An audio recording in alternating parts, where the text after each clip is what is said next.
Sorcerer, enemy avatars threaten your rightful supremacy. The time has come to assert your dominance. Enter the realm of imagination and shape it to your will. Tap into the 4 elements to cast a myriad of powerful spells.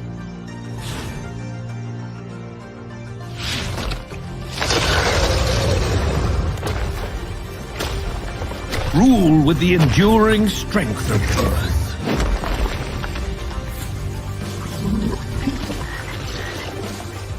Manipulate the charm and trickery of water. Harness the power and knowledge of wind.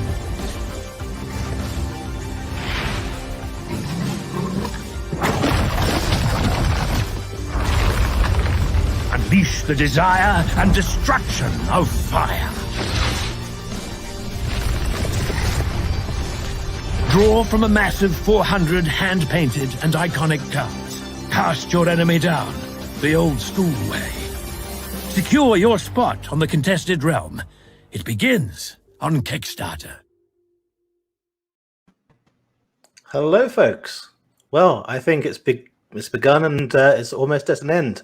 We have 1 hour left of the campaign. Thank you so much, everybody, for joining us today.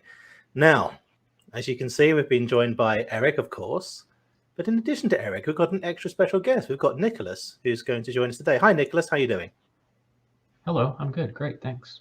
Fantastic. I know we've got a whole bunch of people in chat. I'm just waiting for chat to catch up, see if they can hear us okay. Hopefully everyone can hear us. Let's have a look. Yep, everyone can hear us. That's fantastic. So with 1 hour left, let's see how we're doing, shall we? So I'm going to go ahead and add this. There we go.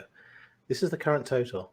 I'm going to tell you folks right now, we're absolutely blown away by the level of support. This is probably beyond our wildest dreams in terms of the performance here. And it's a real testament to how people have come together and really formed a fantastic community around this game. We're absolutely delighted. And 3.9 million, the number's not important. Of course it's nice because this is kind of a nonsensical number given that it's New Zealand dollars. But, you know, we're just so grateful for everybody who's contributed, everyone who's joined us today in chat. And I hope that's palpable. I really hope people understand that this is the start of something we're going to be doing. Eric, what are your thoughts? How's things going with you? Things are going good. Well, this it's been an awesome ride, but I also look forward to sort of tying the knot on the bag when it comes to the last bits of sort of game design and art commissions and so on, to actually get it out there and work out the details with the prints and so on. So. Absolutely. Unfortunately, the end of the Kickstarter doesn't mean relaxation. Yeah, you know, I think as much as we want to relax a little bit, because there's a lot going on behind the scenes as well, the work for us is just beginning. We take people's sort of pledging for this project extremely seriously. And what is important to us is that we do deliver an excellent product in a timely manner to you folks as well. So we've got a lot of work to do. You know, there's a lot of challenges in the world right now with logistics, but we're focused on tackling those as best we can and being transparent throughout the process. Now, I know that we have people wanting to ask us a bunch of questions, and we'll be taking those in a minute. But before we go too much further, Nicholas, I just wanted to sort of allow you to introduce yourself and talk a little bit about the time that you started working with Eric on Sorcery Contested Realm. Sure. I started working with Eric in 2018. You know, through a mutual friend. I heard that he was working on an old school style CCG, so we just got in contact. I sent him some card designs. We started batting back and forth some ideas about, you know, how we thought we could develop a game that really captured that sort of old school feel that he was going for, that sensation he got as a child, you know, ripping open packs and playing CCGs for the first time and just kind of experiencing the big swings and the excitement of seeing cool art and really flavorful effects and things like that. Absolutely. I think a lot of people can relate to that, opening up packs and just looking at the cards themselves. One of the things that attracted me to Sorcery initially was the fact that every card was great. You know, I think we've all played games before where we open a pack and we look through the cards and we think to ourselves, you know, this is great, but I don't get the big hitters. There's a kind of a feel bad moment. We designed Sorcery from the ground up not to have that feeling. The fact that there is not only the cards themselves, but a little bit of mystery baked in as well. We really hope that when people receive the product, they can enjoy that and then certainly enjoy it with friends. Okay, wonderful. Eric, in terms of things that are happening then with the campaign itself, obviously we've provided a lot of updates to folks over the last sort of 2 weeks, 3 weeks actually now. What's been the highlights? What have you really enjoyed during the campaign? Well, it was the first thing that comes to mind was the Frazetta reveal, because that one, well, it's kind of a truly historical thing, you could say, and well, it's just it feels so fitting for the project to have that in. It will actually. It also went so well that we will see for the future, like trying to repeat similar things with legendary artists. And it's one of those things where it's almost strange that, like, it's something that hasn't really been capitalized on properly by people, and it's almost surprising looking back at it now that it wasn't, because now it seems obvious. But yeah, so that's a definite highlight. Absolutely. I think we've kind of set the bar pretty high with Frank Frazetta, though. So I know that we've spoken about some other artists as well, but you know, this is going to be challenging. It's going to be tough. The people that we're talking about have huge amounts of responsibility and production pipelines here. So you know, because we've been successful on the Kickstarter, our hope is that we can start to pivot into that. Not sure when, but it would be fantastic maybe to bring some other sort of names to the project. That said, we're incredibly grateful for all of our artists who produced absolutely groundbreaking work here. I know that the game itself comes from a lot of the vintage sensibilities, but I think both Eric and the team have done an absolutely fantastic job in bringing everything together in such a way that it's created Sorcery as an entity. The artists have shared their vision, and we're absolutely delighted with all of the work. So thank you, a heartfelt thank you to all of everybody on our art team, and obviously you to Eric for putting this together. Okay, so we're at the point now where we're going to start answering some questions, I think. We've got a few questions in chat. So first of all, actually, let me go ahead and get this real quickly. I need to give you folks an ability to enter the contest that we have, because not everyone might not have seen that. So just give me a second. I'm going to go ahead and get the link. It's taking a little while here. There we go. What I'm going to do is I'm going to post this in chat. This is how you will enter the giveaway. Now, there are a lot of people entering the giveaway, and we only have a few prizes this time. We're not going to do a whole bunch of stuff. There's nearly 1,300 people. I would prompt people not to be naughty and not to try and bot this, because we do have some measures in place. So there we go. What you should see here, this is the link. If you go ahead and click on that and provide your details, with your name, if you can put it in as many details as possible, it'll help us distinguish between where we've got two Jameses as an example. We want to make sure that we actually have one winner. So there we go. So go ahead. I'll just show this on the screen. Let's have a look here. So first question, Andy LaBounty, what is everybody's favorite card art? Nicholas, do you have a favorite at all? Is there anything that you've seen which you gravitate towards? You know, I have a conceptual favorite, and that's Mother Nature, because I feel like it depicts something that you wouldn't see in other games. Just the willingness of Eric's art direction and the artist to really embrace the idea of motherhood and just to show it, on the card quite plainly. I just really enjoy, and I'm getting to that age where that's the sort of thing I'm thinking about, like and starting a family. I think we might have a little bit of a connection problem, Eric. Can you hear Nick okay? He was roboting, and now it's looking frozen, unfortunately. Okay, we might have to wait for him to rejoin. But while he's rejoining, Eric, what are your highlights? Well, I can comment a bit on Mother Nature too, and that when that got made, I was actually thinking that, like, this kind of depicts something that isn't normally depicted in games, and it's kind of strange.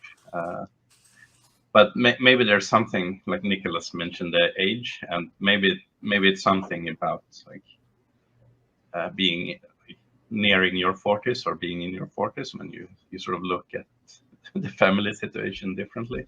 Like it's not just the heroes and sort of battles, I guess, all the time, even though that's also cool. Okay. Looks like he's back here. Wonderful. Yeah, when I think get to my Eric- was 40s, Eric I'll just certainly talking be Yeah. concerned about that as well. Sorry, Nick, I didn't mean to overtalk you there. Go ahead. Oh yeah, but from what I heard, it sounded like Eric was kind of explaining why I really like the Mother Nature art and how it's really cool that, you know, even though the game has very obvious, you know, fantasy roots and is primarily rooted in that sort of fantasy environment, you know, I really enjoy and respect the fact that Eric was willing to kind of take the leap and allow the artists to branch out and express ideas that you usually don't see in this genre.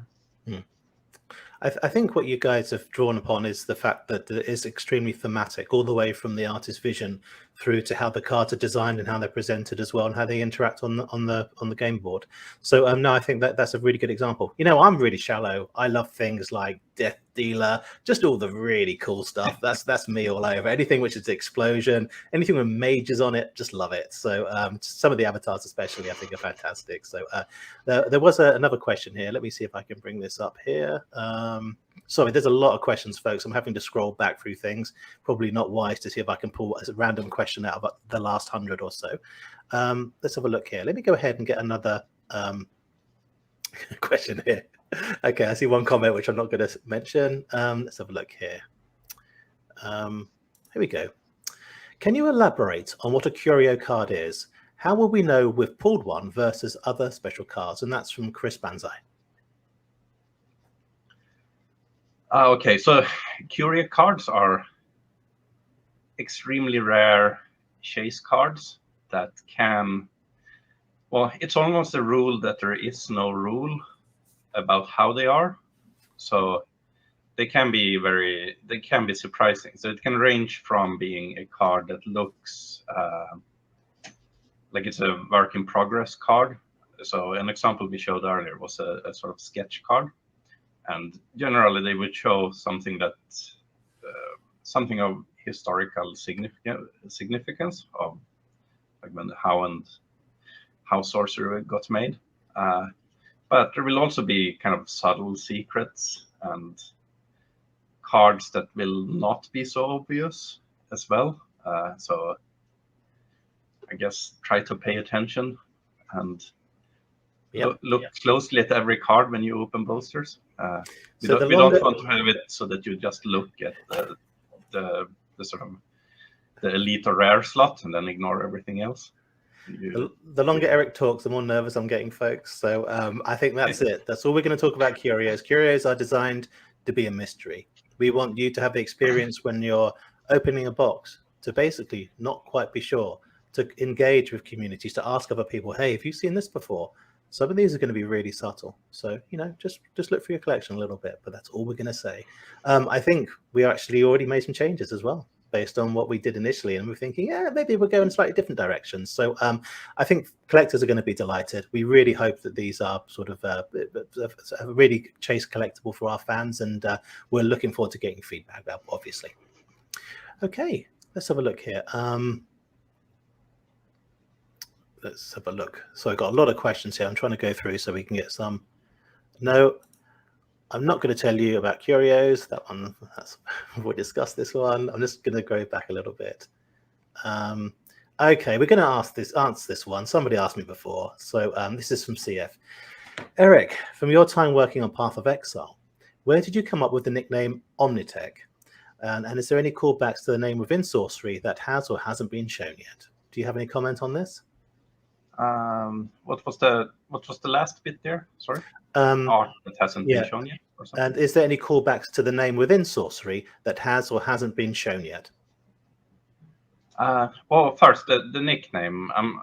I don't actually remember the origins, but I used to slap like Omni onto things, and Omnitech being like you build kind of everything. So it was a bit of the sort of creative direction stuff at GGG. And I was actually looking at one of the folders for Sorcery the other day, and the game name in the very beginning, this was like, well, there wasn't really any game, but the name for the game was like Omnipotence, which is of course a very complicated name, but it was kind of just continuing on that trend of having Omni. I'm glad that name was changed though, but there would be some like old card backs and stuff where I did some photoshopping and the name was still Omnipotence. That's Now it fantastic. makes sense to me why you liked that card so much when I showed it to you, because your name had been Omnitect. Yeah, well, you can explain that card as well if you want. That's. You want to reveal the whole card? Well, do you have it to actually reveal it, or well, you? I don't have it at the moment, so I'm not sure if it's something we can throw up on the screen easily. Unfortunately. No, I mean, you want me to reveal what text would be. Oh yeah, you can say that. Okay, so pretty early on, after Eric and I started working together, I kind of jokingly sent him this card called Omnipotence, and the card text was just "You may," and he just seemed really tickled pink by that card idea, and he really loved it. And we even started calling the game Omnipotence for a while. Although it didn't really fit with the ultimate like design and flavor and mechanics of the game, and that's why we changed the name of the game. I think it really kind of speaks towards the vision we had for the game, that we just wanted to let people sit down and have fun, and it was really encapsulated by this card called Omnipotence that just had 2 words on it, and just seemed so simple, but also so evocative of the effect that we were hoping to have on players. And we're not talking about curios anymore. Or maybe we are. We're never going to tell you, so there's going to be a mystery. You know what, Eric? I think your nickname has really stood the test of time. I'm looking back to my AOL username. Probably couldn't even have it in chat right now. So yeah, I think that's certainly one of the better ones that I've seen from way back. So good. Right then, I'm looking at some more questions here. Okay, this is an interesting one. Fan67 MTG. Eric, will the card pool in the alpha set support players who want to play avatar-centric strategies like Voltron, Reaping with Avatar and Relics attached, or magic-heavy creatureless decks? I think probably Nick and Eric, you can speak on this. Yeah. Well, the Battle Mage avatar, for example, has been revealed, and that's specifically to get you into the thick of battle. And well, with the avatars in general, we try to sort of spread them out and make them really unique. So there is of course a limitation of the base set. It's just it's not an eternal amount of cards, so there will be a lot left to expansions as well when it comes to that. But yeah, absolutely. Okay, let's have a look. I saw another question here. This question came up quite recently, and I can answer this one for Frank. Will precon decks ordered through Pack-a-Kit also have the KS mark, Kickstarter mark? So as folks may know, we're not actually going to have a K on the cards. Eric's very sensitive about design, and as we all are. And so what we wanted to try and do is to make them distinguished by using an alpha set symbol. Now, for the precon decks, what we've done is I've called it a flourish. It's basically 2 lines either end of the text, sort of before and after it. And what this allows us to do is to give a sort of key indicator as to which cards come from the precon decks. Now, we imagine what will happen is that when people use the product, they'll start with precon decks maybe. I'm sure people will dive right in. But what we want to be able to do is to give a visual cue. So if people want to reformulate those precon decks, they can do so, and they can separate them from the cards in the booster pack. So that's how we will be distinguishing those. Okay, let's see what else we've got. Just back, looking forward to getting this on my kitchen table for Christmas. Well, you know what? We are looking forward to that as well. Right now, we have a date in September planned for our fulfillment. But the way the world is at the moment, especially with developments in certain countries, you know, we're going to have to be a little bit sensitive to what's going on. What we will say, however, is if there are any changes to the plan, we're going to let you guys know immediately. We're going to be extremely transparent with this. Okay, so Lewis, Simon and Eric, what will you guys do after the Kickstarter to keep the momentum of the excitement? Wow, this is a pretty big question because I don't think we can operate at this level between now and September, it's fair to say. We haven't been getting much sleep and it's been a very high level of activity. But I think one of the things that I'm noticing is that through the project, we've started to develop a fantastic community. We've got people like Mike from the Collector Art House who's created this area where people can go to learn about all the different artists. We have people who are working on databases for the cards, people who are testing all of the time. I would say that our momentum is now to enable the community. Eric, do you have any thoughts on that? Just that it would be a bit of a shift because, like I mentioned a little bit earlier, we would have to dive really deep into fixing the last rule tweaks and card design tweaks, and also working with the printers and so on. And that's obviously we don't want to disappear, so I'll try to keep updates with photos of print tests and so on. But absolutely. it will be a bit different. I don't think there will be many Q&As, for example, or maybe there will. I don't know. Anyway, we're not going to disappear completely, and even if we kind of disappear, then we're not actually it's because there is so much work to actually get it out there. Yeah, no, I agree. I think it's my job to stay engaged with folks, to make sure that you feel that you're getting the information that you need and help us build out communities. You know, we have a retail plan where we need to work with stores and distributors to make sure when the product arrives with them that it is actually going to fulfill what they need as business as well. So there's going to be a lot of outreach, a lot of work. We've also got some fantastic content creators who've covered Sorcery over the last 6 months or so, and plenty more recently. We'd love to do more with those folks as well. In addition to that, we have Tabletop Simulator where people can go in. We have over 250 cards available now, so you can actually create your own decks and try different archetypes and break the game. Please give us your feedback. Join our Discord and start interacting with other folks on the community as well. Okie dokie, let's have a look here. I did see one question which I quite liked, but they're scrolling really quickly.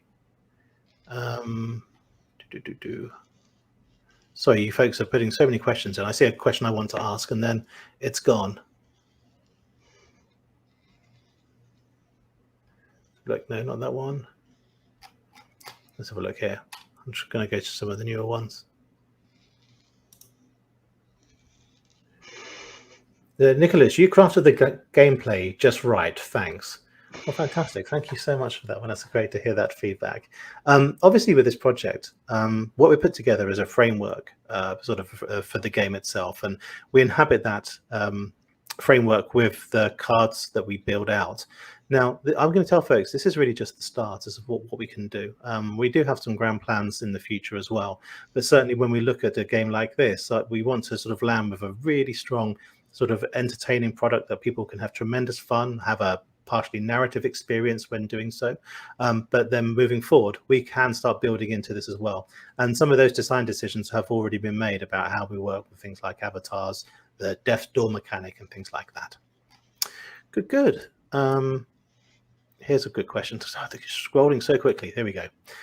Peter, will future sets be released via Kickstarter or retail? Eric, can you help me with that one? So no more Kickstarter, and specifically with the second edition of the game, it will use a more traditional retail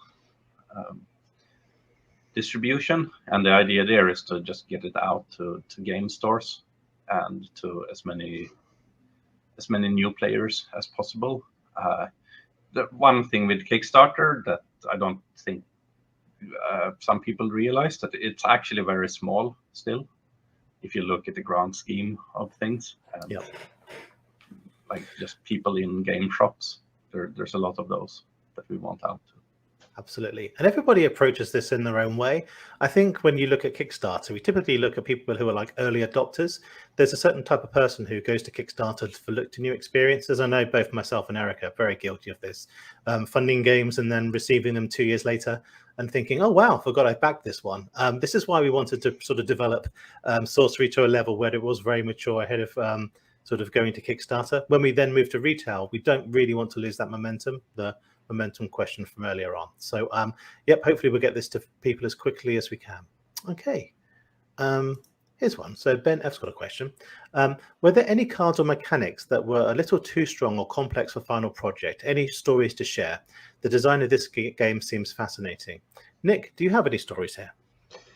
Sure. Yeah. You know, one of the interesting things about this tactical system is you kind of want cards to do things that seem very natural, that are pretty difficult to translate into like really precise rules lawyer speak that, you know, cover all of the corner cases. One of the biggest offenders in this regard are things like the Gorgons, which say, you know, nearby minions are petrified.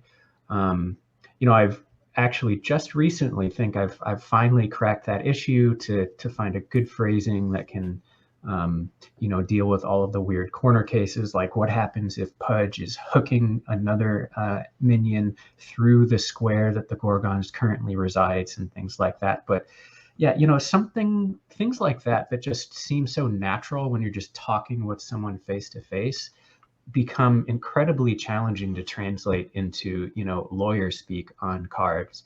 And those were our continuing biggest challenges as we put like the final little bit of polish and we get feedback from testers saying, hey, I just don't understand what's going on here. You know, those are the big sorts of things where when it's just a very small team of testers playing things and, you know, we're all talking to each other and on the same page, all of these effects sort of make sense and we think about them all in the same way. But then when hundreds or even thousands of people start playtesting it, all of a sudden we realize, hey, this is just not clear at all, and we definitely have to change this. And so it was things like Gorgons, things like Unland Angler, that just have these like weird area of effects that seem so natural. But then when you start combining it with the tactical elements of the grid, become incredibly challenging to write in a understandable and concise and consistent way.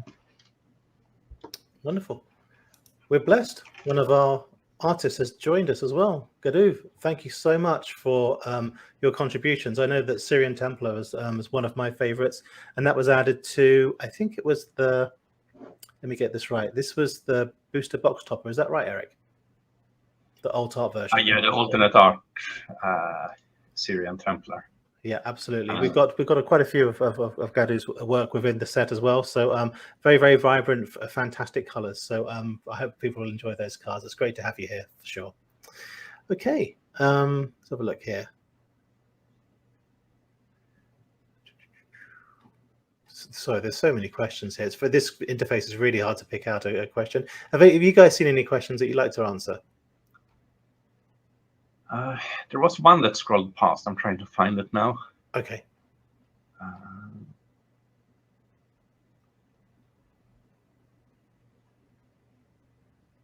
Oh, here's one actually, but I can talk a little bit about this.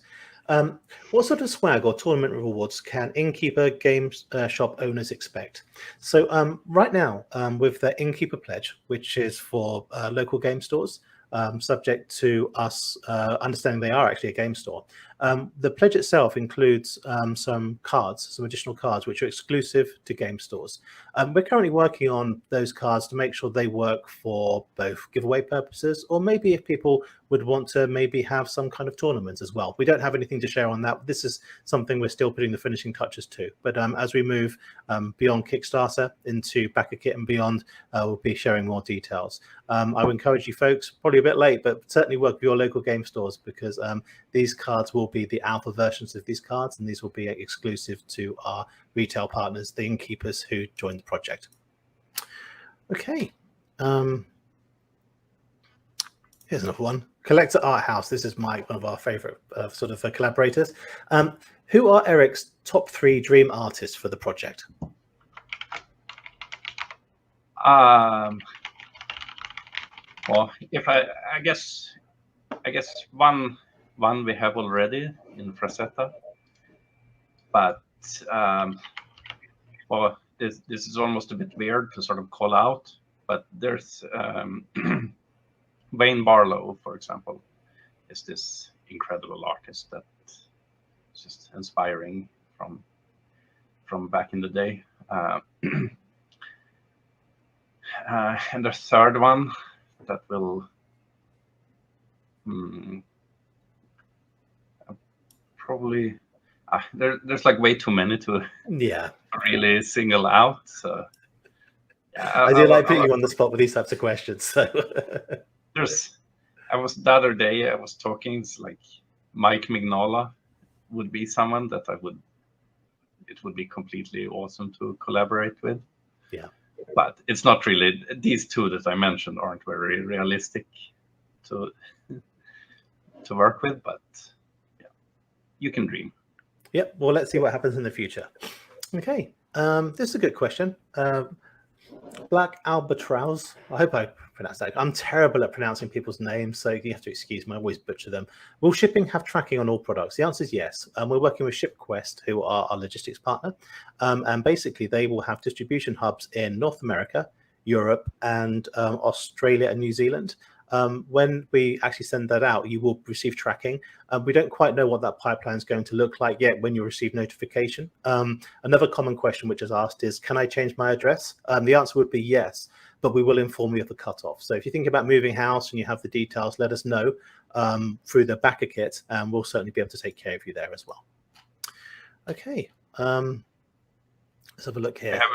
I have a couple of art questions here I can answer. Yeah, go for it. One is that is Froggy 0025 asks if the artists that are working on Sorcery now, if they will continue on to work on future sets. And the answer is mostly yes. And maybe there will be, I can see a situation where some artists are not working on this set, but they are working on this other set instead, just to sort of strengthen the themes of the specific sets. And there's also something, there's a slight sort of cohesiveness thing to having a select set of artists for a specific set. It'll be cool to experiment with this kind of thing. And there's another question here by Marilos that is asking for work of Joe Petagno, which I assume made like some album covers for Motorhead or Motorhead. I'm not sure actually how it's translated, but that's like metal band, like album cover artists. That's a thing, and I'll definitely want to dig even deeper into that, because there's something about, I don't know, it fits the old school thing, and it also fits the, like it's kind of a serious, it takes itself seriously in a way that can be, well, I guess I like that a lot. So okay, yeah, I'll try to. I can't promise a Joe Petagno, of course, but I'll try to get more metal band artists for sure. Here's a question. We're not going to talk about the future, but I've seen this one, and obviously it's a question here from Brad Sharp. Is the game universe open to the introduction of other schools beyond fire, water, air, and earth, like life, death, darkness, and time? I think the answer is yes, but how and when we do that is not something we're going to be able to discuss right now. We're very focused on Kickstarter. So I think the 4 major elements allow us to bake in a tremendous amount of thematic gameplay. But like with any project, moving forward, yeah, absolutely, we'd like to be able to expand this out in the future, but who knows what will come. So we'll leave it there. Eric, do you have anything to add to that?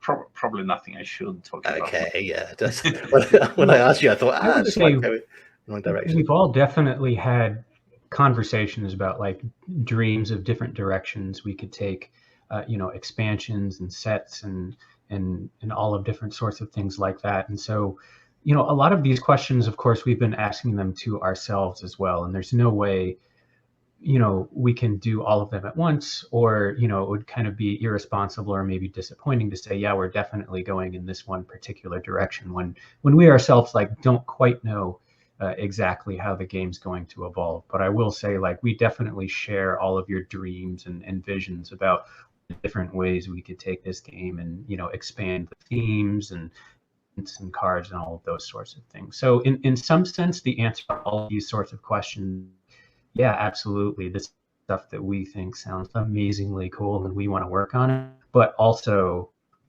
temper your expectations with the reality that currently the team is pretty small. We're definitely looking to expand, but we are limited by how much just a couple human beings can do with the time that we have in a day. Absolutely. Good. Here's a question here. I don't normally answer these ones, but we do have some sort of collectors watching. Are you expecting a lot of resale after release? And what will you be doing in regards to this? Now, this is one of my questions. This one falls at my feet. I'm sure. Yeah, I think anybody who follows card games see that people love to collect, trade, and sell things. It's inevitable. What are we going to be doing in regard to this? The answer is absolutely nothing. We're not going to be involved in that. Basically, we need to be able to produce an excellent product. We feel that having the core collectability, the gameplay, the thematic side of things, the artwork really helps us build out what we need to do as a game. How people consume that downstream is completely up to them. We don't have an interest in the secondary market, and it's certainly not one of our goals. But if people enjoy that type of thing, then absolutely, we'd be very happy that people are happy. But that's really not something for us to be involved with. Okay, let's have a look here. This Thenikos, I hope I pronounced that correctly. Have you determined a reprint policy for cards in future sets? Eric, we talked about this a little bit the other day, but what's our sort of current thoughts on this? Well, I shouldn't say anything definite here, but there's we're very aware that you shouldn't just reprint the same card to oblivion, as people say. Right. And there's certain, like, I can imagine having a base set of cards that you tweak a little bit, like you take some cards out and you add some cards in. And I suppose you also have a sort of soft reprint limit in that the current art is only licensed for 10 years. So we'll look at making new art after that.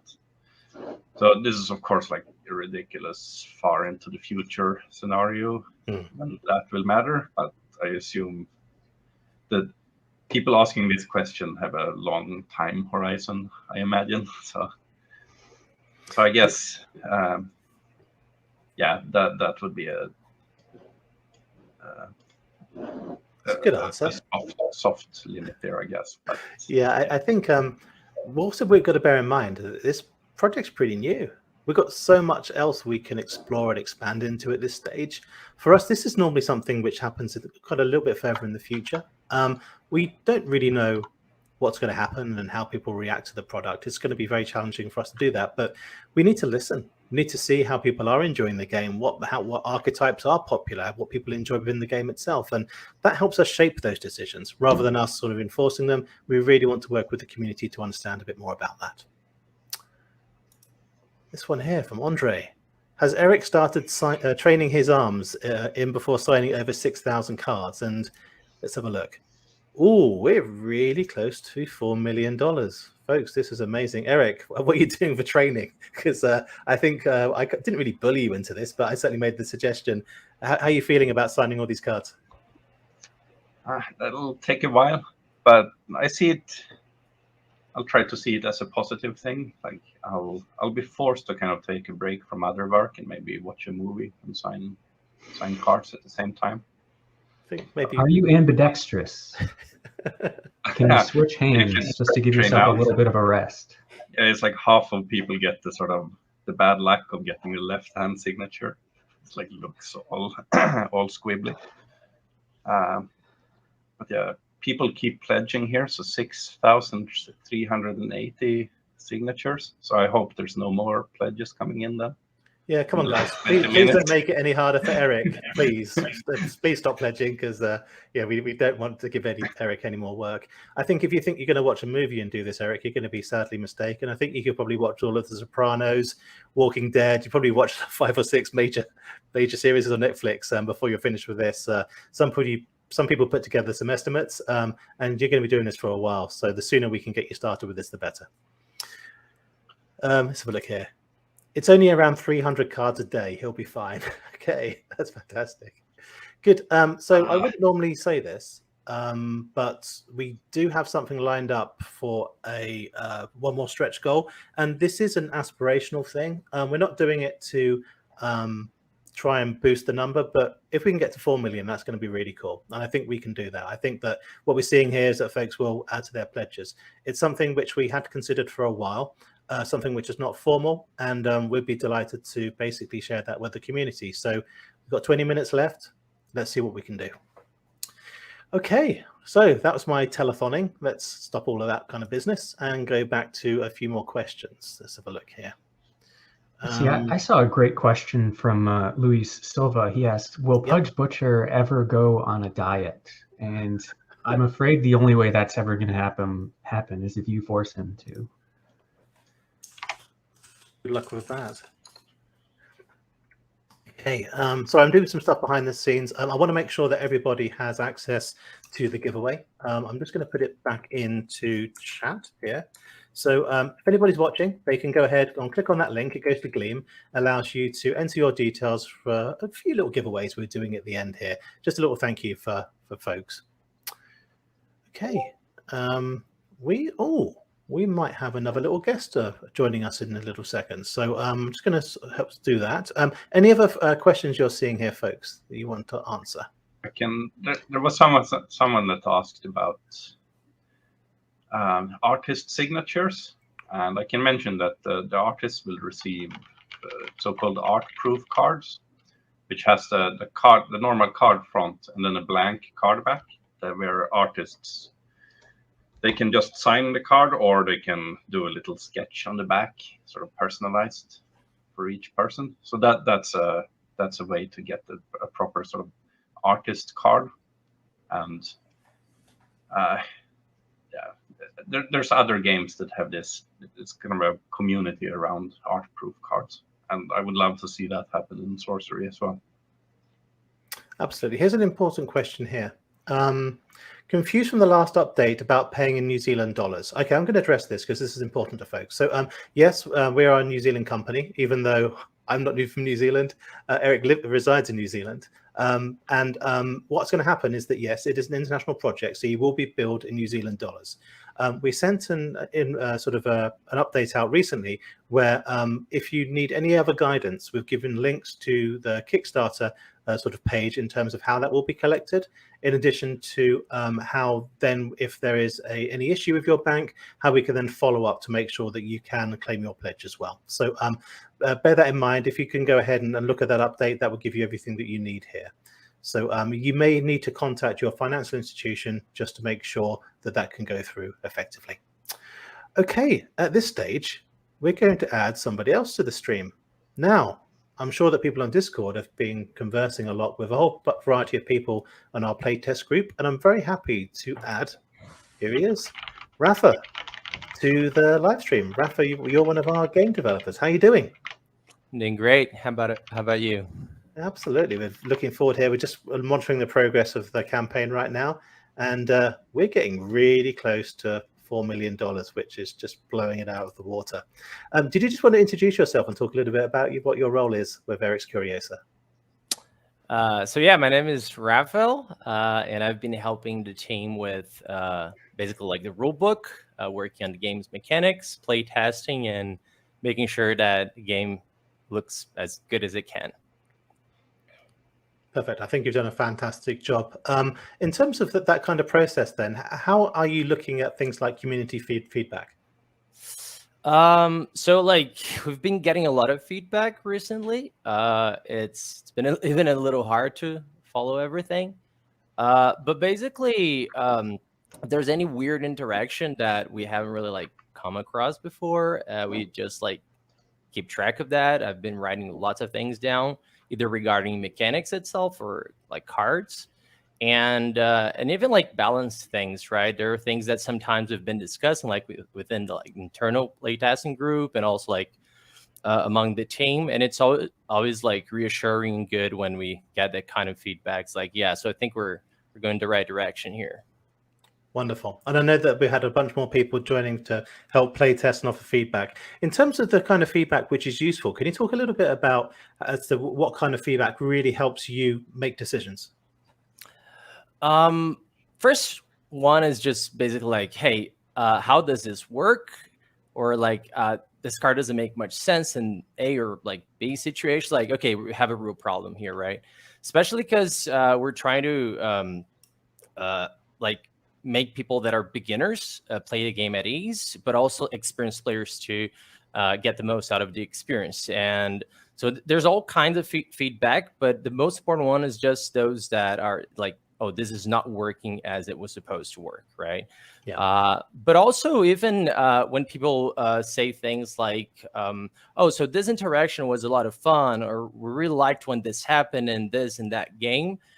This is also really good from a design perspective, because we know that, oh, hey, this is fun for at least some people, right? This is something that people are excited about. So this kind of feedback that is more of an emotional experience, that's always great to get from people.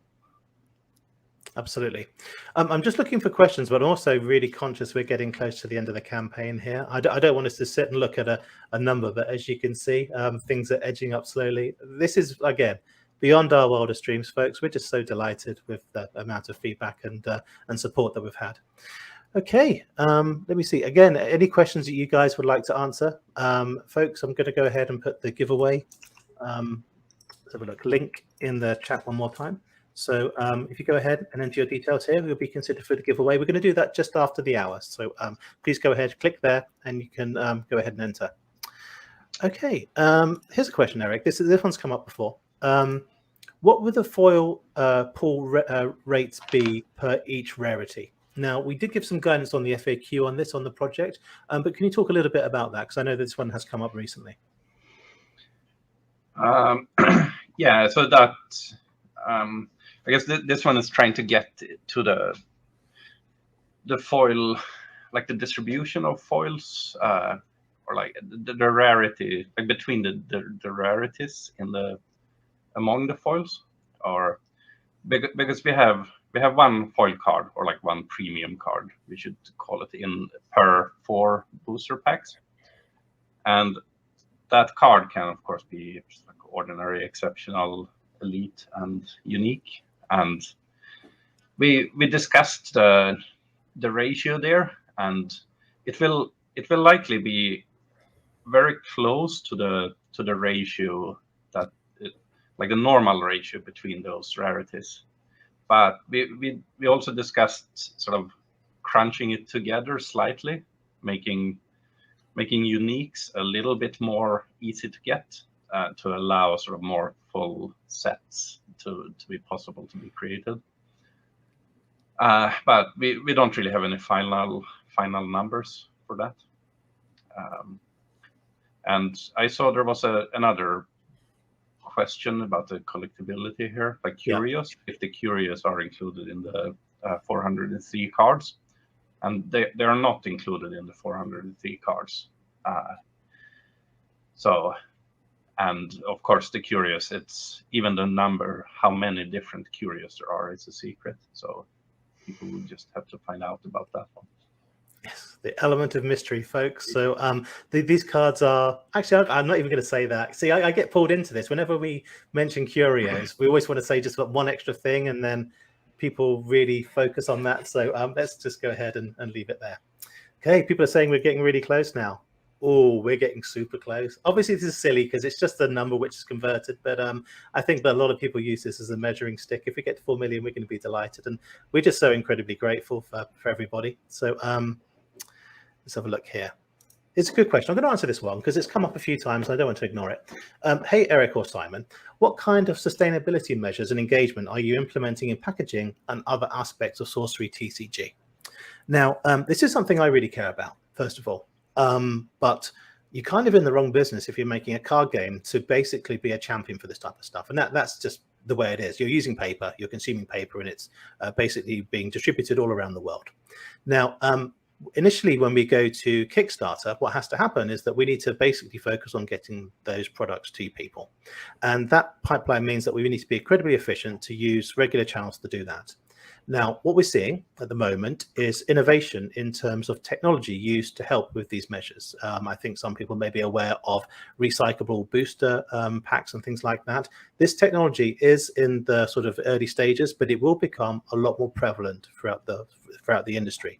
I think it's fair to say that our aim is to certainly follow those trends for sure. It's incredibly hard for us as a startup to blaze a trail here, and I think people can understand that. We do need to see what's going on.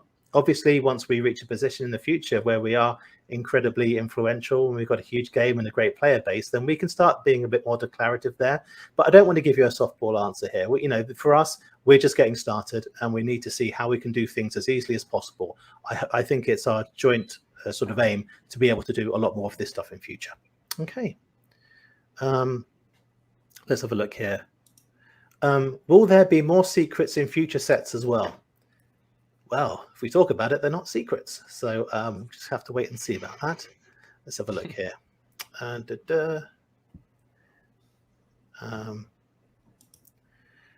Why can you drown the sea? Good question. What are your thoughts about this? Let me get you back on the screen here, Rafa. Is this something you've seen in gameplay? I know what this could refer to. Right. Like it might be the Anui Undyne, which is this card that grows the more rivers you have in play. So she is sort of the embodification, if that's a word, of the sea, but she doesn't mysteriously, for some reason, have submerge, which means she would drown under herself. I'm not sure if the question actually referred to that, but yeah, well, that card is something to consider for this. Okay, got an urgent question here. I want to take care of this before we go back to you, Rafa. Urgent. Just before the Kickstarter end, I would like to know if the products you can order in the backer kit stage will be alpha marked. The answer is yes, they will be. So everything except the booster boxes will be available in the backer kit. The only things that won't be are the booster boxes and the booster cases. So if you need those, you need to back them within the next 5 or so minutes because they will not be available. The only way you'll be able to get them in future is from the Innkeeper pledges, the stores which have backed the project, in addition to the secondary market. And I can tell you right now, it's probably in your best interest to buy them direct, given what we've seen and the response to the game throughout the industry. Okay, sorry, Raph, I didn't mean to cut you off there. Can you talk a little bit about anything that you've seen in that regard about drowning the sea? Yeah, that's something that came up on Discord, and people were saying, "Oh, there's an issue with like this mechanic here." And at one point, someone just said, "Hey, but like the only thing that is frustrating me is the fact that how can you like really drown the sea?" And it seems that really like upset someone on Discord. But it's like Eric said, right? I think that Anui Undyne is sort of the sea itself, like the wave showing its powers. So once there's like a bigger wave, then surge sort of disappears, I guess. The way I think about it is that the Undine is more like an avatar of the sea itself, and maybe in that particular incarnation, maybe it's too human-like. That particular incarnation of the seas, needs to breathe air. Not all aquatic organisms can necessarily survive underwater without air. One way to look at this, which is I think the reason why she didn't get submerged, was that if she could submerge, then she could hide under herself, and without submerge, you would be able to attack her. So that's a reason to keep it without, I guess. Good. Another question here. Have you guys enjoyed multi-element decks? Let me just go back to this view here. Rafa, can you talk a little bit about that? Absolutely, right? I feel like the first thing that most people will do once they get out of like the pre-con environment and you have access to some of the like the dual sites and some of those other cards, it's a blast. It's a lot of fun to mix up and try different strategies. So yeah, I personally have definitely tried multi-element, including 4-element ones. Didn't work out so well, but but was fun nonetheless. Wonderful. I did see another question, which was on our continued support for Tabletop Simulator. I think the aim for us is to allow people to enjoy the game all the way up until they have it in hands, and probably a little bit beyond as well. For us, we really want people to enjoy this with friends, sit down with folks and actually have that kitchen table experience. But we acknowledge right now that, you know, we want people to be able to play the game however we can. Okay, let's go back, see how we're doing. We are so incredibly... You know what? Let's just sit and watch the number, guys. We're not going to talk until that number gets to $4 million, okay? So you guys do what you need to. There's this thing that happens when I hover the back this project button. It says you can't back your own project, so I can't help it. Yeah, we don't want to do that. Actually, I haven't backed the project yet. I've just remembered. So hang on, because I don't want to get some stuff. Yeah, let's see. I think we're going to get close enough anyway. So here it goes. This is incredibly exciting. I hope everyone at home is excited as well for us. Oops, someone's been naughty there. Someone dropped one. Okay, let's not do that. Come on, no. I'm going to go up. Up. Come on. Like I said, we do want people to pledge responsibly as well. You know, this is a little bit of fun here, and with the way that we've designed the game is that the folks can actually have that really cool experience with the booster box and the pre-con decks. There's a lot of gameplay built into those, and that's been very deliberate. No, like I said, this is absolutely overwhelming for us in terms of what we're seeing here, and it's great to be able to join you right at the end of the campaign. We have about 3 minutes left. It says 2 minutes to go. Are we going to get close? I don't know. We're going to see some people drop. We're going to see some people add. You know, it's a roll of the dice here. Let's see what we can do. I'm sure Eric's trying to see if there's any way that he can back this now.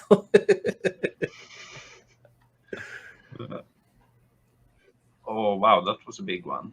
Oh, super close, super close. Whoa. Yes, we have done it, folks. We have reached $4 million. Wow, that's absolutely amazing. And it's testament, Eric, to basically your vision. So thank you so much for putting this together for the community. I'm overwhelmed by so many people contacting me who are huge fans of the work that you've done. I send you some of the messages, but certainly not all of them. But to hit 4 million is a huge landmark for us. And Eric, did you want to talk a little bit about our plan at $4 million? Well, $4 million is a good 4 is a good number for multiplayer. So we will try to explore a multiplayer mode for the game. Well, there isn't that much to say, I guess, but we'll try to get that in a sort of more official capacity. Yeah. I'll speak on this because before we did this, we were really on the fence with doing this. So we really want the game to land as it is today, where people can play head to head. Now, because it is part of a kitchen table type of game, what we really would enjoy is that more people can play together. We acknowledge that conventional families all game together and they really want to have that feeling. You want to get together with friends where you can sit around and everyone can be part of that. So when we introduce a four-player version of the game, we need to make sure that players stay engaged. We need to make sure that everybody can have fun together.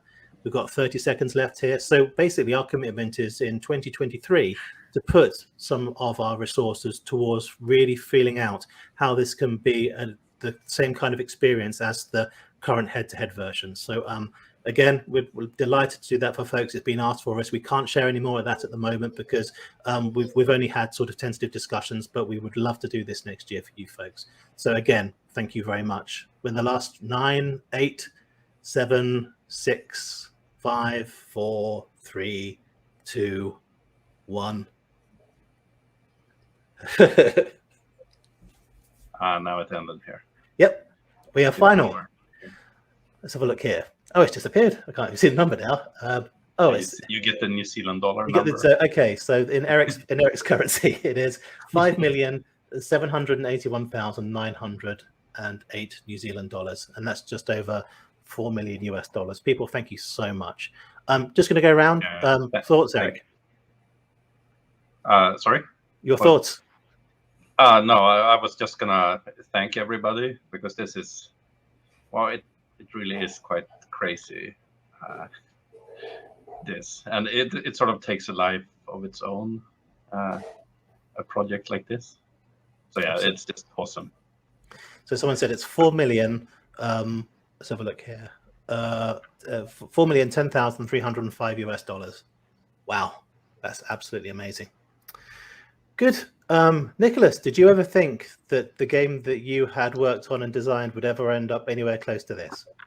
No, I'm absolutely stunned, to be quite honest. You know, when that Kickstarter goal was set, you know, in my mind, it felt like we were being optimistic to begin with. And just the fact that so many people have responded so positively to the Kickstarter and the gameplay that they've experienced, you know, on Tabletop Simulator and the art that they've been looking at and things like that is just incredibly humbling and gratifying. And I have to say, like, I feel just an enormous amount of pressure to make sure that we put out just the absolutely best product that we possibly can. And, you know, we're all just going super hardcore, trying to make sure that the flavor is exactly where it needs to be, that the balance is really good, and that we just deliver on people's expectations as much as we possibly can. Lovely sentiment. Thank you so much.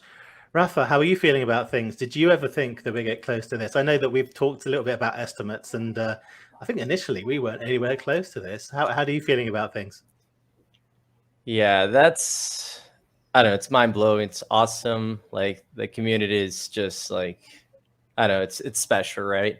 Yeah. So I'm super happy about everything, about the community, about the team, about the game, and super excited to be playing with physical cards. Absolutely. Question here for you, Eric. Safe to say this is Eric's new full-time job. Is that the case? Yeah. Well, it's like double full time. That's what happens with. Like, absolutely. I think we can safely say now that this is, we've moved beyond the kitchen table for sure. This is something we need to do at scale. So wonderful. Okay, folks, again, I'm just going to put the giveaway. We don't want anyone to be disappointed here. So I'm going to put the giveaway link into chat. Please go ahead, enter your details. Please enter your full name, and please don't bot it, because we have to remove you, and that's a real shame because none of your entries account. So what's going to happen is, let's have a look here. Alyssa, can't wait to say future gameplay with Simon and Eric. Well, I can tell you right now, if you want to see Simon and Eric play the game, we're probably the worst two people on the stream to actually play it. I think we should probably be Nick and Rafa. And I don't mean that as an insult, Eric. We just have far more capable players joining us today. Hey, I won against Rafa once. Yeah, I think I was actually. Did I watch that? You were there, yeah. Yeah, I did. I was quite remarkable that he actually mentioned it was his first victory this year, and he did win once last year. So, congrats to that, Eric. That's really well done. Okay, I'm just waiting for the giveaway, so I'm gonna kind of just get things ready, folks. The rest of the team, if you want to pick out questions and answer them, please go ahead. I need to do some stuff behind the scenes here, and then we can start talking about doing some giveaways.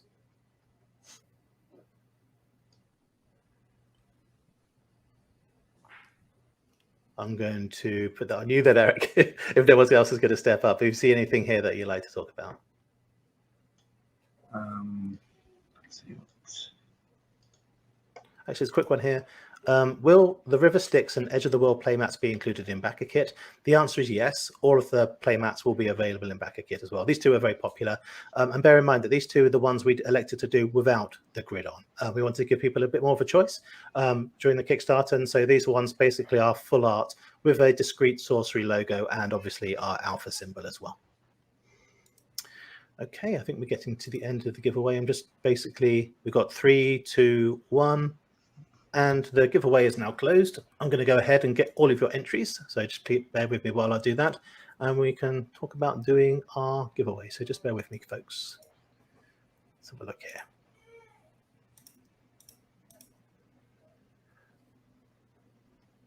Okay, there's a few folks here who have been naughty. Let me have a look here. Yeah, I can't allow that. I'm sorry. Okay, so just go ahead and remove those. Right. Better than last time. That's all I'm going to say. I'll give you guys 8 out of 10 for following the rules. So I'm just going to go ahead and do some stuff on my end. I'm going to turn my screen share off while I do this because it's got some sensitive information. Again, guys, if you want to go ahead and answer any questions, please do so. And I'll be about a minute or so. I've seen some questions about, potentially a favorite game mechanic. Personally, I'd have to say it's that we find on how we want, ideas like burrowing and submerge and airborne and flying type abilities to work and how they interact with the tactical grid. I'm super happy with how all of those abilities turned out and how they affect the tactics of the combat from turn to turn. I think it's one of the things that really kind of separates Sorcery from a lot of the previous CCGs, that obviously we owe an enormous debt to, that we're all super fans of playing in the past. When we were making this game, one of the things that we, really wanted to do was to give people that feeling of excitement and exploration that we first felt when we were experiencing the genre for the first time. And so, we wanted something that felt new, that felt exciting, but was also really intuitive and easy to understand and sort of visceral in that way. And so the mechanics that really kind of embody that experience to me are the ones like, where you burrow a minion under a site, and then you literally place the card under the site. It seems kind of so simple and almost so trivial, but it's really interesting to see how positively people respond to experiences like that, where you have a card called Bury. It says, put this under a site, and it just makes immediate sense, and it really makes people feel fully engaged with the world. It's like intuitively understand what's going on. That's fantastic. I'm just loading up our wheel of names. Now, we've got over 1,000 folks, and this is taking a little while to populate. Just going to have to make sure we can wait for all of these to load. So just bear with me while I go through this. Eric, is there anything else in the chat that you'd like to address at this stage? I'm just looking through here for questions. I can add to Nick's mechanics thing that, like the airborne flying diagonally, I really like that. It was just one of those sort of beautiful touches that just fits perfectly. Oh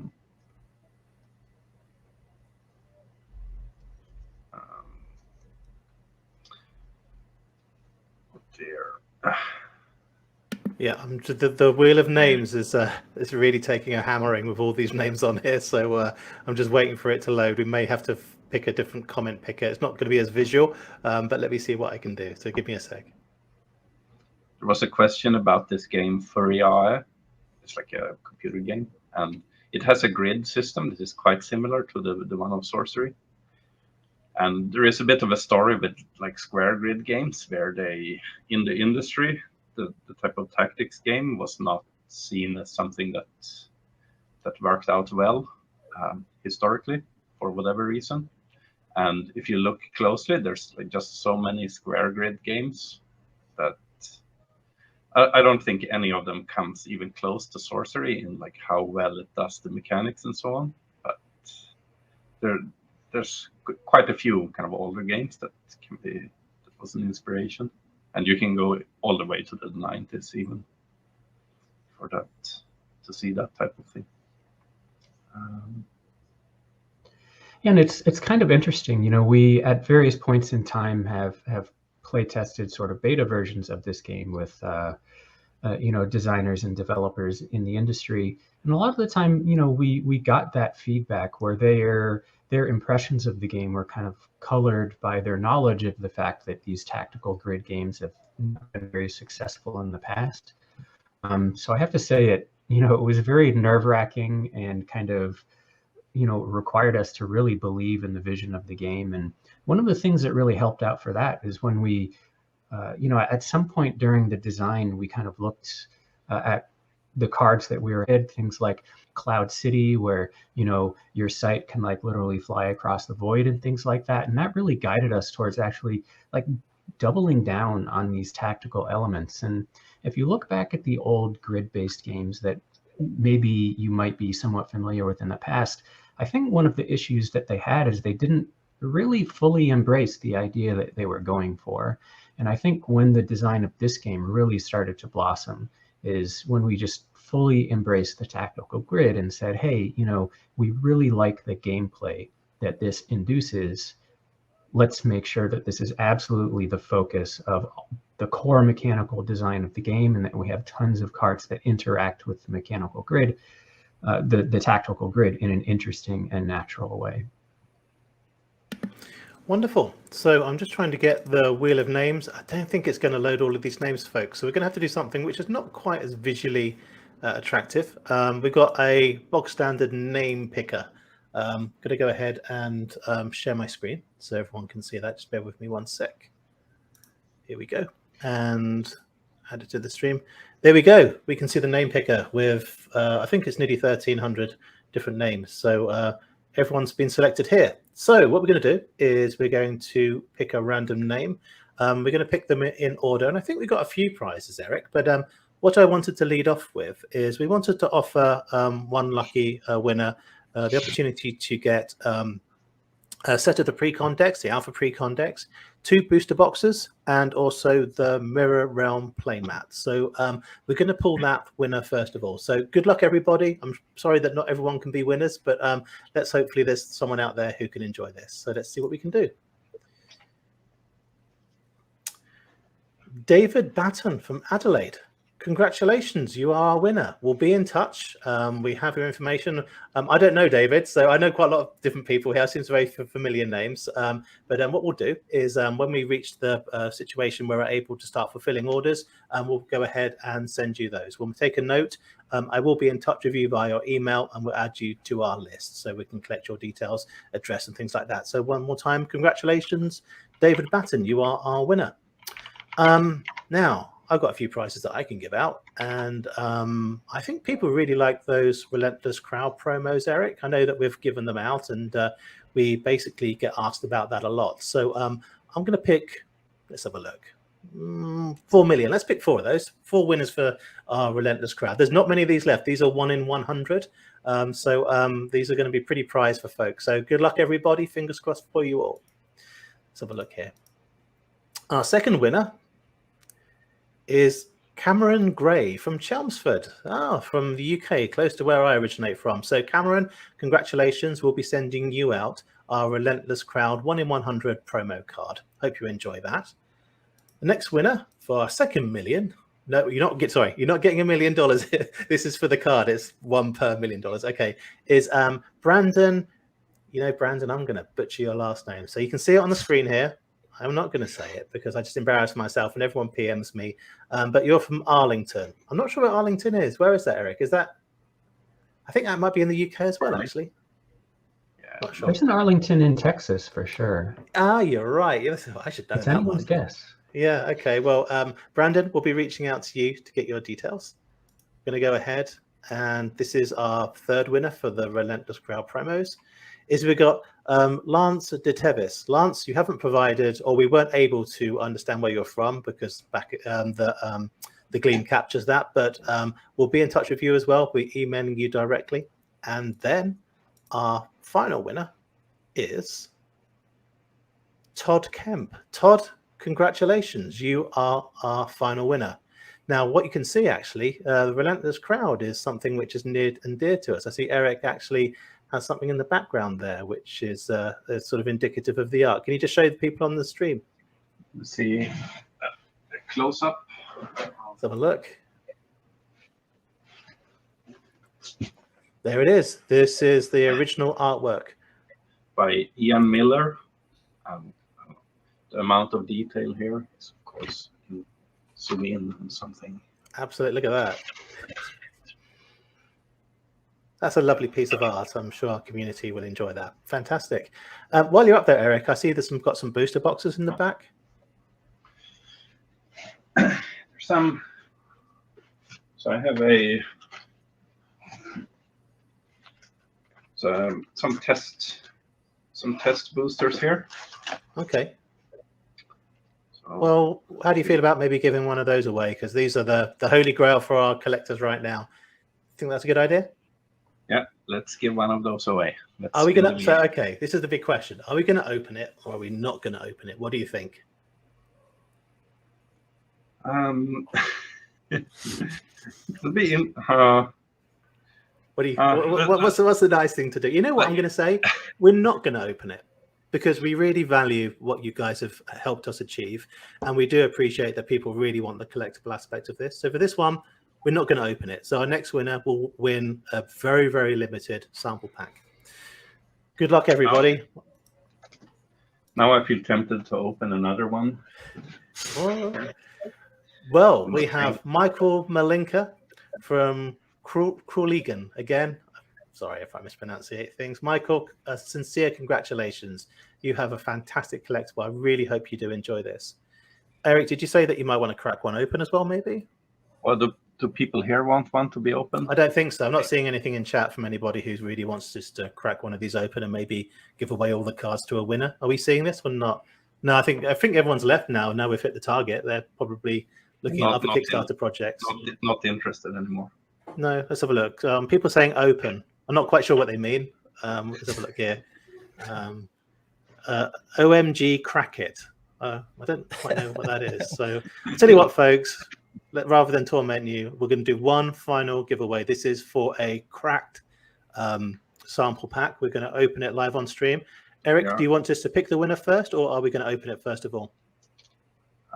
Well, you can pick a winner, and I'll crack this open, prepare this a little bit. Fingers crossed, everybody. Sincere. Let's have a look. Benjamin Hightower from Pearland, or Pearland. Congratulations, dude. You've got something which a lot of people would really, really love to own right now. Eric, can I ask you to be very careful with that, please? Do you have any gloves that you can wear, maybe, or anything that you can protect the cards? I know people are very sensitive about collectability here, so if we can crack it and then show people what we have. Can people see this? Okay. So I can make you. Let me see if I can make you bigger on the screen here. There we go. Okay, so this is the right order. I can flip them over. So the elite card will be last. Okay, here we have a Ridge Caravan, and okay. Autumn Unicorn. And Apprentice Wizard. I like that one. Amazon Warriors. Okay. Avalene Dryads. Can't see that one. That's a good. It's Outback Strider. This one is very dark. So yeah. Well, it is a test print that is. Exactly. These are test cards we use to actually test the product. Ordinary Counterspell. Fantastic art on that one. Sandstorm. These are great. Sacred Scarabs. Which is an evil card, which I know that Rafa abuses quite a lot in playtesting. And Root Spider. Roaming Monster. Wonderful. Jeff Easley. Wind Blast. Let's see. Will o' the Wisp. So we're getting into these are the exceptional cards. Okay. Last exceptional card. Vicar Mannequin. And the last card is Earthquake. Oh, Earthquake. Fantastic. That's a great card as well. Well, congratulations, Benjamin. I really hope you enjoy these. For the ones that we do have on hand at the moment, we'll be sending those out in the next few days or so. Make sure they get to you. I'll be in touch with each person via customized email. And thank you so much for everybody for entering. Again, I'm sorry we can't do this for more folks. We just don't really have enough product available right now in terms of our sample cards. But Just to summarize, Eric, what are your final thoughts for today? Well, I'm just keen to get on to the next stage. It is awesome, and I can see my phone is going off here with messages as well. So there's lots of people sending their congratulations. So it's an awesome feel, of course, and well, it's a multi-year project, so it's awesome to actually get it to this stage. Perfect. Rafa, final thoughts? You're going to be busy now. Yeah, I have a tab open here actually. Yeah, but it's been an awesome ride, like chaos and everything else, and yeah, I can't wait to get things done with and send the cards to be printed out. Perfect. Nicholas, all the way from your vision to $4 million, what are your final thoughts? Wow. Sincerely, thank you to everybody that is having as much fun with this game as I am. And all I can do is just promise that I'm going to do my absolute best to, deliver the best possible product that we possibly can. Wonderful. And I would just like to finish by thanking each of you three guys for making this possible. I think without you, this wouldn't exist. And I'm just delighted to be part of this project. Thank you to the community for, well, I've made so many friends, and we really hope to be able to help promote this game. So it will be one of the core games that you will see when you go into the game store. People will be playing Sorcery, and they want to play with you as well. So on that note, we're delighted to have reached $4 million. The hard work's not over yet. And folks, thank you so much for being part of this journey. We've still got a long way to go. And sorry, a bit overwhelming. Welcome to the contested realm. Thank you. Thank you, everybody.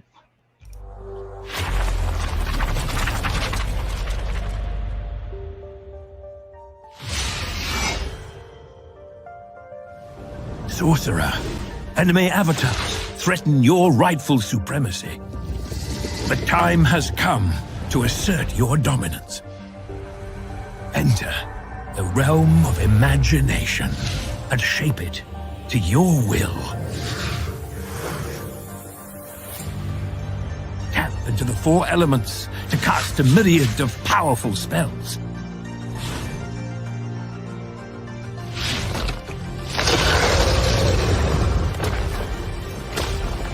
Rule with the enduring strength of earth.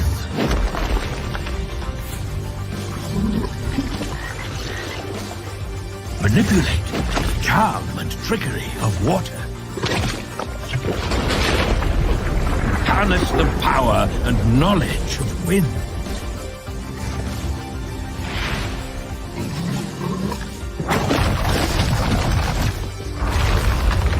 Unleash the desire and destruction of fire.